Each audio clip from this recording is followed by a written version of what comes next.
কেমনে উনি জানেনই পারো ভাই, উনি জানেনই কথা বলেন কেন?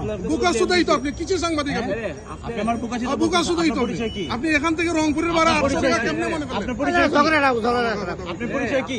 আমার পরিচয় আমি আপনার নাম কি বলেন? আমি পরিবহন স্টাফ আপনার নাম কি? আমি পরিবহন স্টাফ আপনার নাম কি? পরিচয় আমার নাম দিয়ে আপনি কি করবেন বলেন। আমার নাম মিরাজ ভাই বলেন সবাই মিরাজ বইলে ডাকে হ্যাঁ হ্যাঁ, আপনি কি সংগঠনে কি পদে আছেন? কোনো পদে নাই কোনো পদে নাই আমি পরে সাধারণ শ্রমিক আচ্ছা, বুকাশিত বলছেন। বুকাসুদাই তো ভাই আপনি এখান থেকে রংপুরের বেলা 800 টাকা মনে করলেন কেমনে কেমনে মনে করলেন উনি বললেন যে আইসা আমি কি বলছি এটা অবশ্যই আপনি বলছেন 800 টাকা ভাড়া হ্যাঁ, উনি আমাকে আপনি বলছে 800 বললেন- টাকার ভাড়া আপনি উনি বললেন 1600 টাকা নিছে কি উনি 800 টাকার ভাড়া 1600 টাকা 800 টাকা ভাড়া এখান থেকে রংপুরে আপনি মাল 1600 বুঝলেন টাকা কেমনে নিছে। কেমনে বুঝলেন ঠিক আছে উনি আমাকে বলছে তো উনি আমি বলছেন আপনি। আমি যাচাই করব আমি কি বলছি নাকি আমি আপনি- নিউজ করছি আপনি- আমি যাচাই করতেছি আমি ওনার সাথে কথা বলছি না উনি আমাকে বলতেছে আমি বুকাচোদা সাংবাদিক বুকাসুদা সাংবাদিক তো আপনি এই যে দেখেন